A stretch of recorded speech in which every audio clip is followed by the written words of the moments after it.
Hola, ¿qué tal a todos? Muy buenos días, tardes o noches, espero que estén muy bien. El día de hoy vamos a hablar sobre otro tema de cirugía. La cirugía tiene que ser algo muy bien preparado porque muchos de los agentes infecciosos y muchas de las patologías que se pueden llegar a complicar dependen del manejo correcto en una cirugía. Hoy vamos a hablar de una de las condiciones más complejas que pueden llegar a presentarse en el sitio quirúrgico, es decir, la infección. La infección del sitio quirúrgico como tal es aquella manifestación que se da por muchos factores que vamos a ver a continuación. Dicho esto, vamos a comenzar. Lo primero que hay que saber es qué es una infección del sitio quirúrgico. Lo que hay que saber de esto es que es una infección, sorry por la mucha repetición de la palabra, pero es una condición que se relaciona a la intervención quirúrgica. Es decir, es la llegada de un agente infeccioso o la propagación de un agente infeccioso que es secundaria a una intervención quirúrgica. De la temporalidad es un poquito complicada porque la mayoría de los libros refiere que 30 días postquirúrgicos tendríamos una infección del sitio quirúrgico. Sin embargo, puede ser hasta 90 días a un año en ciertas cirugías que dependan de implantes. Por ejemplo, las de traumatología y ortopedia que tienen implantes por muchísimos años pueden llegar a provocar infecciones quirúrgicas hasta un año después de la colocación o también de prótesis, por ejemplo, con medicamentos en válvulas del corazón, procedimientos en válvulas del corazón, perdón, o cualquier otra condición que provoque esta condición. ¿Cómo se clasifica? Bueno, depende de cómo la queramos ver. Puede ser según el patógeno, es decir, si es algún tipo de enterobacteria o si es externa, si es interna, es gram positiva, gram negativa, etcétera, ¿no? Según el tipo de patógeno. El lugar de infección no es lo mismo, una cirugía, por ejemplo, a nivel de, no sé, una cirugía oftálmica que una cirugía contaminada a nivel del intestino, por ejemplo, ¿no? Con toda esta contaminación o una apendicitis. La temporalidad, o sea, por cuánto tiempo es que se provocó, lo que les decía, 30 días postquirúrgicos sería como que lo más común. Sin embargo, puede de ir hasta los 90 o hasta el año según el implante que se haya dejado en el paciente. Y la profundidad de la lesión, que la vamos a ver un poquito más adelante, es decir, hasta dónde entró la infección y cómo se relaciona o cómo se desarrolla a partir de este punto. Es una situación de gran impacto. Se sabe que tiene una mortalidad hasta 0.8% y puede no ser mucho, pero esto es gracias a la intervención antibiótica que tenemos hoy en día. De ahí que siempre que hablo de antibióticos recalco la importancia de su resistencia. Hay que saber cuándo dar los antibióticos, cómo darlos y sobre todo cómo se recomiendan los antibióticos. Porque con base en todo esto podemos llegar a permitir o no una infección. Anteriormente los rangos de mortalidad eran súper altos, más del 70-80%. Sin embargo, con la llegada de los antibióticos, esto ha bajado muchísimo. Hoy en día la mortalidad es de 0.8%, pero todavía tenemos mortalidad, o sea, por infecciones de sitio quirúrgico. Por ende, hay que tener mucho más cuidado y siempre tener la idea de que puede llegar a pasar. Esperamos que no, pero puede llegar a pasar. Ahora, ¿cuáles son los factores de riesgo para la infección del sitio quirúrgico? Hay varios factores y de hecho dependen de muchos otros. Por ejemplo, hay factores endógenos y factores exógenos. Los factores endógenos son propios del paciente. Algunos van a ser modificables y no modificables. Y los factores exógenos, pues bueno, dependen de cosas fuera del paciente, o sea, cosas que él no controla de forma directa. Por ejemplo, entre los endógenos no modificables pueden ser la edad, es decir, entre más edades extremas tenga nuestro paciente, mayor es el riesgo quirúrgico. No es lo mismo una cirugía de un neonato, por ejemplo, que tiene su sistema inmune muy inmaduro, de un adulto por un traumatismo, por ejemplo, un adulto sano por un traumatismo, a un adulto mayor por una cirugía oncológica, ¿no? Por ejemplo, o sea, hay que tener siempre esa precaución de a quién estamos tratando. Recordar que se tratan pacientes, no enfermedades, ¿ok? Obviamente bien implícito, pero bueno, ustedes entienden. El estado inmune de la persona podría ser un factor modificable y a la vez no tanto, porque bueno, modificable porque el sistema inmune también depende de muchos hábitos, pero no modificable porque tampoco es como que podamos de repente por mera gana o por mero gusto empezar a cambiar nuestro propio sistema inmune en el sentido de ser conscientes del mismo, sino que es un procedimiento secundario a modificación de hábitos, modificación de otros parámetros, etcétera. La cirugía per se es un factor de riesgo.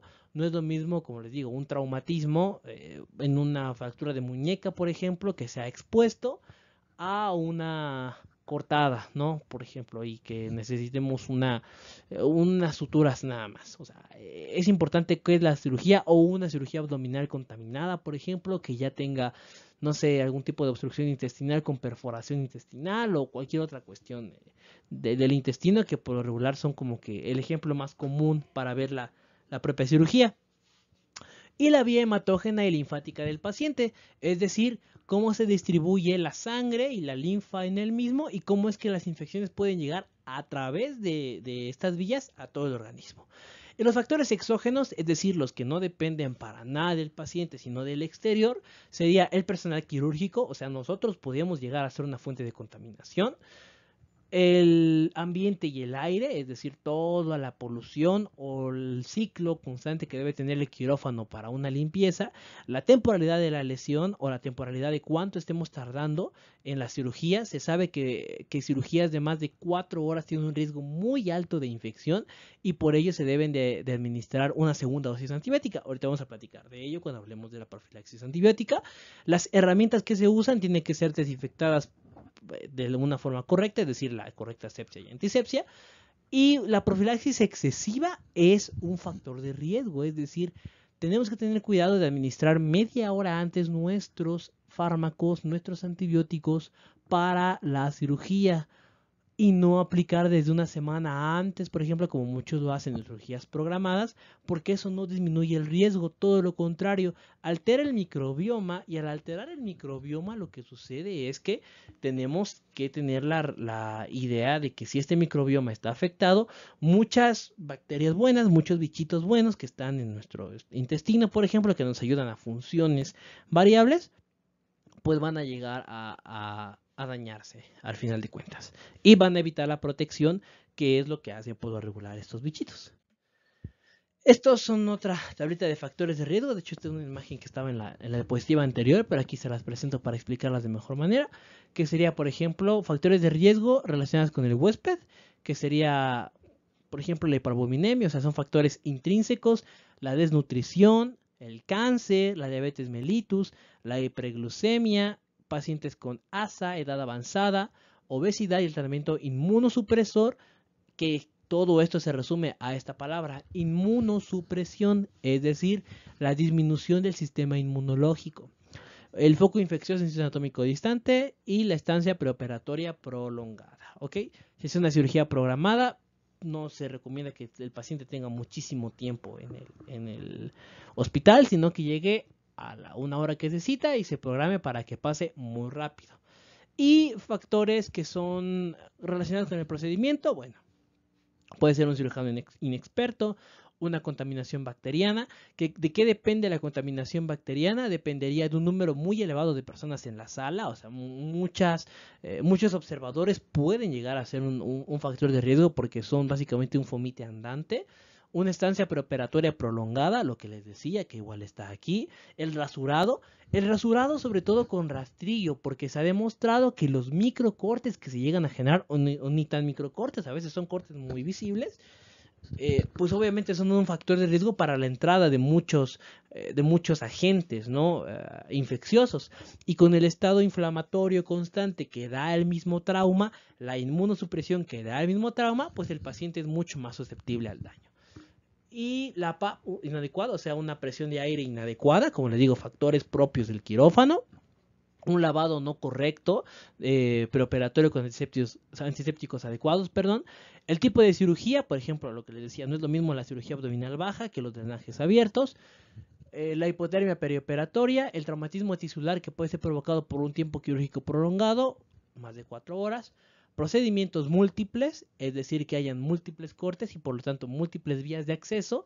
Hemostasia inadecuada por el mismo cirujano inexperto, inexperiencia y el volumen de paciente bajo. Todo esto nos lleva aquí, infección de sitio quirúrgico, por lo que hay que tener en cuenta todos estos factores para prevenirlos. Esto es una tablita de la inmunidad, o sea, qué tenemos nosotros de protección y cuáles son las bacterias más comunes de infección quirúrgica. Ya tenemos un bloque completamente especializado en inmunología en el canal, por si lo quieren revisar. Únicamente como repaso les digo que nosotros no estamos completamente desprotegidos. Tenemos factores locales, como dice la tablita, factores sistémicos o factores celulares.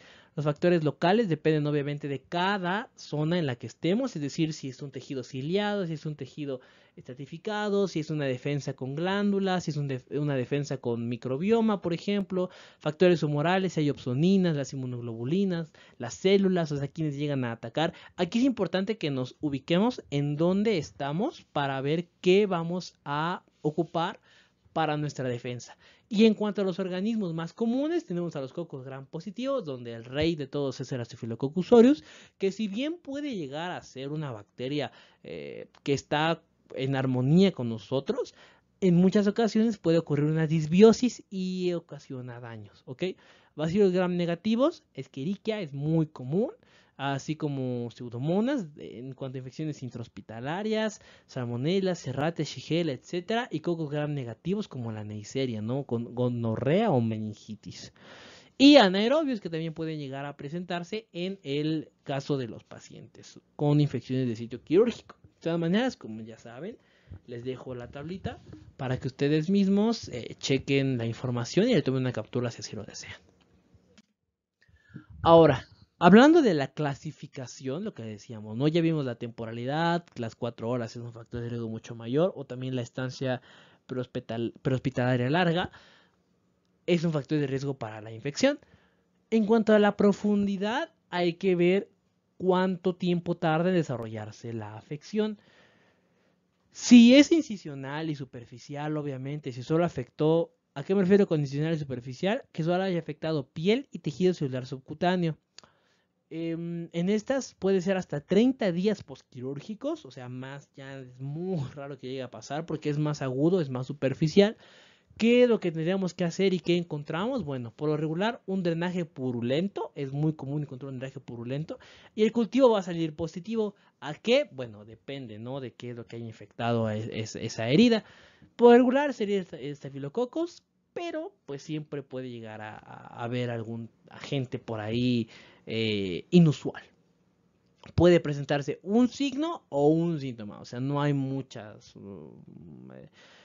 complicaciones en ese sentido a esta región, pero obviamente puede llegar a profundizarse más. Cuando vemos una infección incisional profunda, esta llega a afectar fascia y músculo, es decir, mucho más abajo. Ya estamos en esta zona de aquí. ¿Se dan cuenta? Esta imagen me gustó mucho porque dice zona superficial, zona profunda y zona de órgano y espacio quirúrgico. O sea, ya mucho más abajo, mucho más profundo. Ahorita vamos a hablar de esa. En cuanto a la incisional profunda, llega a la fascia y el músculo. Puede irse desde 30 días hasta un año. Repito, depende de implantes, depende de válvulas, depende de muchos factores que puedan quedar ahí, ¿no? Incluso de mismas suturas que hayan estado contaminadas. ¿Qué encontramos? Pus debajo de la saponeurosis. Es muy común que haya incisión dehiscente y signos de infección, es decir, que la herida se nos abra y que ubiquemos el borde eritematoso, que haya fiebre, inflamación, la típica tetrada de la inflamación, ¿no? El calor, el rubor, tumor y dolor. Y la última, o el último estadio de profundidad que puede llegar a tener nuestra infección es que sea de órganos y espacios. Por ende, esta es mucho más grave porque pues ya afecta hasta el parénquima. E imagínense que el estado del tejido propiamente dicho no haya estado afectado durante la cirugía y que se haya afectado por una infección posterior. Esto es mucho más grave. La verdad es que esto ocurre en cualquier región que se haya manipulado, así tengamos la mejor asepsia, la mejor técnica y lo que sea puede llegar a ocurrir. Igual tarda de 30 días a un año, hay secreción purulenta, unado a todo lo que ya mencionamos, y el absceso pues va a estar presente así como un cultivo positivo, ¿no? Es decir, un cultivo al agente infeccioso en el que estemos sospechando. ¿Cómo se clasifican la limpieza de las heridas? Hay 4 clasificaciones principales, algunos hablan de 5, pero bueno, a mí me gusta esta que es de 4 porque se explica más. Es una herida limpia, una limpia contaminada, una herida contaminada y una herida sucia. La limpia es básicamente una cirugía de libro, ¿no? O sea, una cirugía electiva, no traumática, no hay drenaje, no hay inflamación, fue hecha con la mejor técnica posible, o sea, fue muy buena, todo excelente. La limpia contaminada es una inflamación sin infección, pero se puede dejar algún tipo de drenaje mecánico o alguna ostomía, como el caso de las colostomías. Las heridas contaminadas, estas sí pueden llegar a ser heridas que sean traumáticas, por ejemplo, es decir, no hechas 100% en el quirófano, sino ya externas, sobre todo si son menores de 6 horas, aunque esto depende, algunos dicen que hasta 4 horas. Hay salida de contenido gastrointestinal más una infección notoria de la región. Y la herida sucia, bueno, es un trauma mayor a 6 horas, ya hay tejido desvitalizado y cuerpos extraños, hay contaminación fecal, por ejemplo, en una perforación intestinal, y hay datos muy severos de inflamación, o sea, son infecciones que ya son mucho más complicadas, obviamente se llaman sucias porque ya han estado en contacto con muchos patógenos y cada minuto prácticamente que pasan sin recibir un tratamiento adecuado, un drenaje, lo que sea correcto, pues hay mucho más riesgo y mucho más lesión.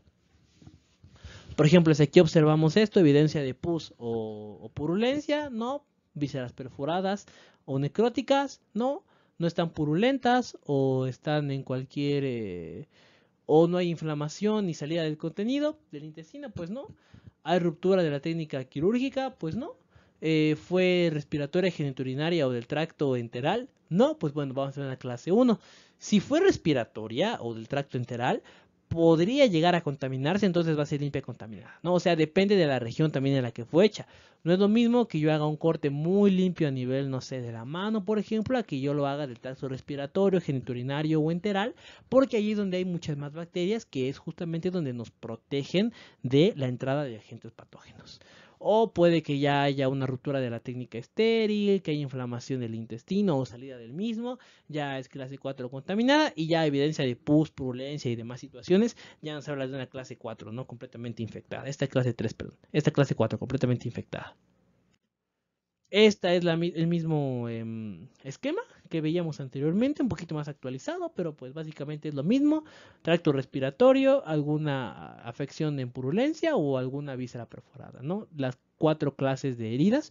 Y este es un resumen de las heridas que les había demostrado. Dejo pues obviamente la imagen del autor, la saqué de Facebook porque me gustó mucho cómo resumía básicamente todo lo que venimos platicando, por ejemplo esta, ¿no? Limpias en esta zona, limpias contaminadas en esta región, contaminadas aquí y sucias, pues básicamente todo acá. Ahora, ¿cuáles son los agentes de infección principales? Bueno, ya vimos que dependen obviamente de la región, pero también dependen del sitio quirúrgico y varía entre hospitales. Por ejemplo, los hospitales de donde somos originarios no van a tener las mismas condiciones de los de otros lugares. Por ende, la resistencia a los patógenos de estas zonas dependen del lugar en el que estén al final de cuentas. ¿Cuál es el más común entre todos? El Staphylococcus aureus o el estafilococo dorado. Los clostridioides también son muy comunes y otros patógenos, ¿no? Pseudomonas, salmonella, shigella, o sea, ya depende de cada lugar. Afecta según el sitio de infección, es decir, no es lo mismo una cirugía a nivel respiratorio que a nivel genitourinario, que a nivel intestinal, que a nivel de extremidades. Cada región tiene su propio microbioma. Y las condiciones clínicas que dependen de las infecciones, bueno, son las que ya platicamos, ¿no? Los factores de riesgo externos, internos, ASA, es decir, la clasificación que le demos al paciente. Un ASA 1 es un paciente sano prácticamente, mientras que un ASA 4, un ASA 5 ya son pacientes muy graves por cirugías oncológicas, que ya están polidañados, por ejemplo, incluso en politraumatismos con otro tipo de afecciones. O sea, ya son patologías mucho más complicadas. La situación clínica en la que se encuentra el paciente, no es lo mismo un trauma directo, perforante, con una navaja muy sucia y oxidada, por ejemplo, a obviamente una cirugía limpia dentro del quirófano. En este estudio, pues bueno, estos fueron los principales agentes de infección. En primer lugar, Staphylococcus aureus y así todos los demás.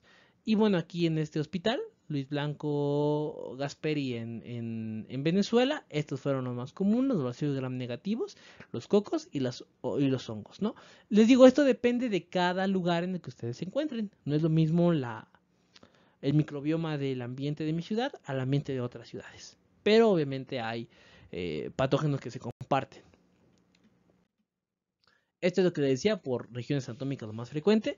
Cabeza y cuello serían los estreptococos, por ejemplo, en el caso de los aerobios, los anaerobios, bacteroides diversos, esófago, estómago, vías biliares, ilio en el aparato genital femenino, el músculo esquelético, igual, lo mismo, ¿no? Los estreptococos, aparato respiratorio, cardiovascular y las vías urinarias. O sea, depende de la región, es el agente causal más probable que se llegue a encontrar.